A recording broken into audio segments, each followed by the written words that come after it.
Erika was just a toddler, just 2 years old when she found herself living in the foster care system.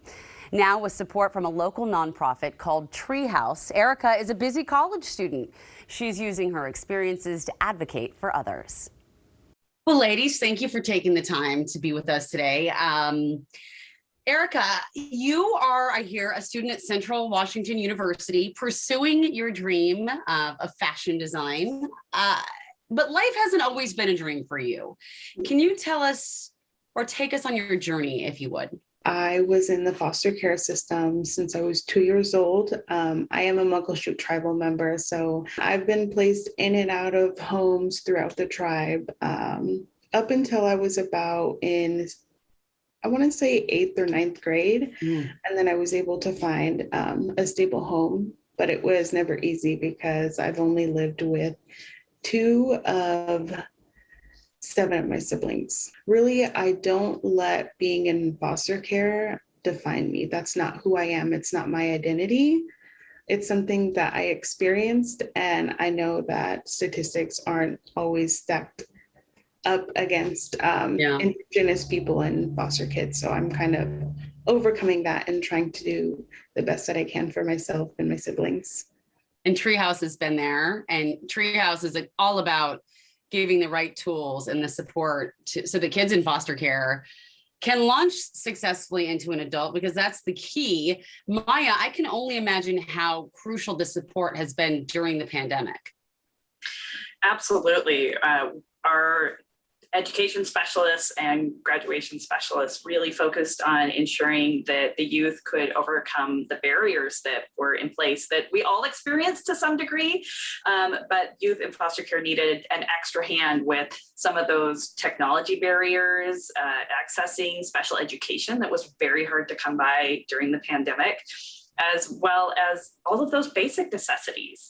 You know, we all had experienced, there was increase in food instability, increase in difficulty reaching, getting clothes and those needed supplies. And so we had to change how we delivered some of our services, but it was really a great chance for our team to come through this and to show up for these youth and young adults in beautiful new ways. And you really stepped it up, especially where that technology gap was in place, right? Yeah, absolutely. During the early days of the shutdown and everybody was moving online, but there was an assumption that everybody had a computer, and this just wasn't true. So really working one-on-one with the youth who were in our graduation success program to say, do you have a laptop? Do you have a computer? Do you have a headset? Do you have internet access? How can we help get these for you? So either by providing them as material goods, or even in some cases providing financial support to go and buy those items. Yeah. I'd love to hear from both of you about what changes are needed right now in the foster care system. This topic is super important to me, and I actually am trying to use my platform to speak on behalf of myself, but other foster children. And so I did a little bit of research, and I was going out and reaching out to people and asking that same question. And initially, a lot of the things I've heard is keeping siblings together and maintaining that children know what they have access to and their rights aren't being stripped away from them. One of the big needs that we've heard throughout the pandemic is additional resources relating to mental health, and that these are youth who have experienced some rough times, trauma, to begin with, and then adding just the isolation that we all experienced during this time. So really saying that that's one of those things. How do we get these youth and young adults access to mental health? How can we ensure that they get the supports that they need? Well, and that's key. I mean, that's really truly when the intervention has to start.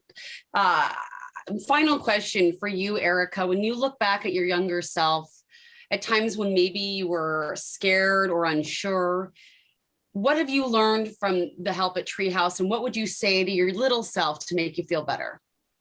I would tell myself that things are going to get better and not to stop striving for what you can't see. It is cloudy, it's dark, you don't understand what's going on right now, but then with amazing support from Treehouse, I was able to, get the support that I needed, and now in my life attend Central Washington University because I was applying for colleges, but I wasn't really sure what I was doing. So I received a lot of support, and with my mental health as well. And I would say I'm at a great place in my life right now. And tomorrow, Erika will take part in a virtual discussion with education leaders in our state about how to ensure more kids in foster care have the success like she has. The conversation is free and open to the public, and it's actually even moderated by Evening's Angela Poe Russell.